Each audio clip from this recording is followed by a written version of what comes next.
విశాఖపట్నంలో మహిళలపై యాసిడ్ దాడి జరిగింది. కంచరపాలెం పోలీస్ స్టేషన్ పరిధిలో ఈ దారుణ ఘటన చోటు చేసుకుంది. ఆర్టీసీ బస్సులో ప్రయాణిస్తున్న మహిళలపై యాసిడ్ పోశాడు దుండగుడు. దాడికి గురైన 3 మహిళలకు ఆసుపత్రికి తరలించారు. ఘటనా స్థలానికి చేరుకొని విచారణ ప్రారంభించారు పోలీసులు. బాధితుల ఆరోగ్య పరిస్థితిపై ఇంకా స్పష్టత రాలేదు. దాడి వెనుక కారణాలు, నిందితుల వివరాలపై పోలీసులు ఆరా తీస్తున్న పరిస్థితి కనబడుతోంది.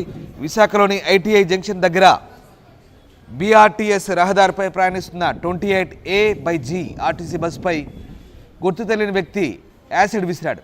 దీంతో బస్సులో కిటికీ పక్కన కూర్చున్న 3 మహిళల కళ్ళు మండి కేకలు వేశారు. వెంటనే డ్రైవర్ బస్సు నిలిపేసి పోలీసులకు సమాచారం ఇవ్వడంతో కంచరపాలెం సిఐ ఘటనా స్థలానికి చేరుకుని ప్రయాణికులను ఆసుపత్రికి తరలించారు.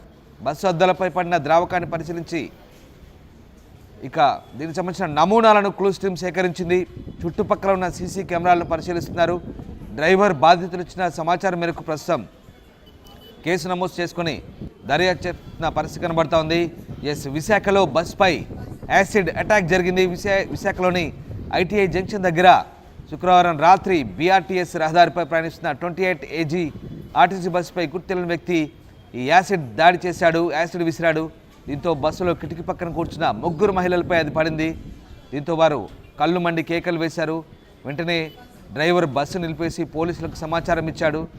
ఇక వారిని సమీప ఆసుపత్రికి తరలించి చికిత్స అందించగా కొద్దిసేపటికి వారు సాధారణ స్థితికి వచ్చారు. బస్సు అద్దాలపై పడిన ద్రావకాన్ని పోలీసులు పరిశీలించారు. నమూనాలను క్లూస్ టీమ్ సేకరించింది. ద్రవాన్ని నిర్ధారించడానికి FSLకి పంపినట్టుగా పోలీసులు చెప్తున్నారు. చుట్టుపక్కల ఉన్న సీసీ కెమెరాలను పరిశీలిస్తున్నట్టుగా పోలీసులు వెల్లడించారు. డ్రైవర్ బాధితులు ఇచ్చిన సమాచారం మేరకు కేసు నమోదైంది. త్వరలోనే నిందితుడిని పట్టుకుంటామంటూ పోలీసులు వెల్లడిస్తున్నారు. ఇక దీనిపై విశాఖ సిపి శంకభ్రత బాగ్చి కూడా స్పందించారు. బస్సుపై గుర్తు తెలియని వ్యక్తి యాసిడ్ అటాక్ చేశాడంటూ చెప్తున్నారు ఆయన. అది అందులో ప్రయాణిస్తున్న 3 మహిళలపై కొంత యాసిడ్ పడిందని, ఘటన పాల్పడిన నిందితుడిని త్వరలోనే గుర్తిస్తామంటూ సిపి చెప్తున్న పరిస్థితి కనబడుతుంది. మొత్తం మీద విశాఖలో బస్పై యాసిడ్ అటాక్ ప్రస్తుతం సంచలనం కలిగిస్తోంది.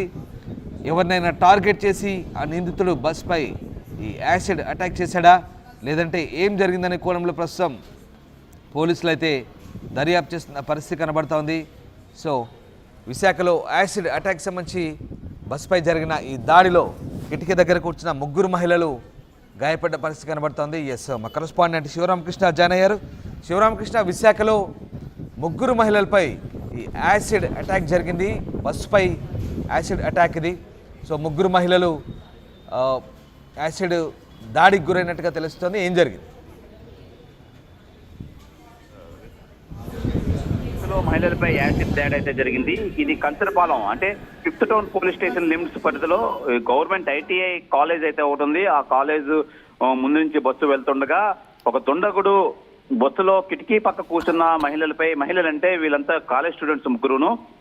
వాళ్ళు కాలేజ్ నుంచి ఇంటికి తిరిగి వెళ్తున్న క్రమంలో బస్సులో వెళ్తున్నప్పుడు ఈ దుండగుడు ఒకడు వాళ్ళ మీద ఒక ద్రవం అయితే జల్లడం అయితే జరిగింది. అయితే ఆర్టీసీ బస్సులో ప్రయాణిస్తున్న ముగ్గురు గుర్తు తెలియని వ్యక్తి ఇది యాసిడ్ దాడి చేశాడని చెప్పి భావిస్తున్నారు. అయితే ఈ ఘటనలో మనం వివరాల్లోకి వెళ్తే ఈ గిరిజాలకు వెళ్తున్న బస్సు ఐటీఐ జంక్షన్ వద్ద అయితే జరిగింది. బస్సులో ప్రయాణిస్తున్న 3 మహిళలు గొగ్గోలు పెట్టడంతో వెంటనే బస్సు అయితే ఆపి స్థానికుల సాయంతో బాధితుల సమీపంలో హాస్పిటల్కి అయితే తరలించారు రామదాస్. అయితే సమాచారం అందుకున్న కంచరపాలెం పోలీసులు సిఐ వెంటనే ఘటనా స్థలానికి చేరుకుని విచారణ అయితే వెంటనే ఇమీడియట్ గా ప్రారంభించారు. సిపి ఆదేశాల ప్రకారం దాడిలో ఉపయోగించిన నిజంగా యాసిడా కాదా, ఇతర ద్రవమేమా అని చెప్పి దాడిలో పరీక్షలు జరుగుతున్నాయి. అయితే ఘటనా స్థలంలో తీవ్ర కలకలం రేపుతుంది. బాధితుల ఆరోగ్య పరిస్థితి పట్ల ఇంకా స్పష్టత అయితే రాలేదు రామదాస్. ఈ దాడి వెనుక కారణాలు మరియు నిందితుల వివరాలపై పోలీసులు ఆరా అయితే తీస్తున్నారు. నిజంగా ఇది చాలా ఘోరమైన పరిస్థితి. అసలు ఎవరా దుండగుడు, ఎలాగొచ్చాడు, ఎలా వచ్చి వీళ్ళ మీద ఈ ద్రవం అయితే జల్లాడని చెప్పి ఆ కోణాల్లో ఈ వేసేటప్పుడు బస్సు మీద పడ్డ ఈ లిక్విడ్ నమూనాలు తీసి ఆల్రెడీ పరీక్షలకి అయితే పంపించారు కంచరపాలెం పోలీసులు. అయితే ఈ నేపథ్యంలో అయితే మొత్తం టీమ్స్ అన్ని అలర్ట్గా ఉండి మొత్తం సీసీ కెమెరాల్లో ఎక్కడైనా ఏమైనా ఆధారాలు దొరుకుతాయని చెప్పి రాత్రి నుంచి నిజంగా వీళ్ళు శివరామకృష్ణ అది యాసిడా లేక వేరే ఏదైనా ద్రవమా? ద్రావకం అదే దానికి సంబంధించి దానికోసమే ఫోరెన్సిక్ రిపోర్ట్ ఏమైనా వచ్చిందా, ఏం చెప్తున్నారు? లేదు రామదాస్, పంపించడం అయితే జరిగింది. దాని నమూనాలు అవి సేకరించి బస్సు మీద పడ్డ ఆ లిక్విడ్ అంతా మొత్తం తీసి మొత్తం అంతా పరీక్షలకు అయితే పంపించారు. ఆ దాని తాలూకా రిపోర్ట్ అయితే రావాల్సి ఉంది. ఇదేమైనా ఈ అమ్మాయిలకైతే మొత్తం హాస్పిటల్ అయితే చికిత్స అయితే చేస్తున్నారు. ఇంకా పరిస్థితి అయితే కొంచెం ఆందోళనగానే ఉందని అంటున్నారు. అయితే ఏం ద్రవం, ఎందుకు, ఎవరు ఆ మహిళలపై అమ్మాయిలపై అటాక్ చేయాల్సి వచ్చిందని చెప్పి ఉన్నంగా అయితే కంచరపాలెం పోలీసులు అయితే వీళ్ళు ఇంట్రాగేషన్ అయితే చేస్తున్నారు Ramdas. Right, yes sir, thank you Sivaramakrishna.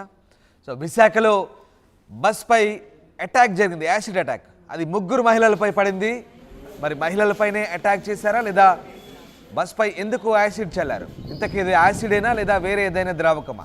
ప్రస్తుతం ఫోరెన్సిక్ ల్యాబ్కు పంపించారు. దీనికి సంబంధించి పూర్తి క్లారిటీ రావాల్సి ఉంది. ఆ 3 మహిళలు కిటికీ దగ్గర కూర్చున్న 3 మహిళల కళ్ళు మండడంతో ఒక్కసారిగా కేకలు వేశారు. కంచరపాలెం సిఐ వెంటనే మహిళల్ని ఆసుపత్రిలో చేర్పించారు. ప్రస్తుతం వాళ్ళకి ట్రీట్మెంట్ జరుగుతుంది, అంతా బాగానే ఉన్నట్టుగా తెలుస్తుంది. బట్ ఆ దుండగుడు ఎందుకు ఆ ద్రావకాన్ని బస్సుపై చల్లాడు? ఏదైనా టార్గెట్ పెట్టుకొని మహిళలపై దాడికి దిగబడ్డా లేదా బస్పై అటాక్ ఎందుకు చేశాడు? ఆకతాయి పైన ఏం జరిగిందనేది ప్రస్తుతం పోలీసులు ఎంక్వైరీ చేస్తున్నారు, ఇంటరాగేషన్ చేస్తున్నారు. పూర్తి వివరాలు త్వరలోనే పోలీసులు వెల్లడించే అవకాశం ఉంది.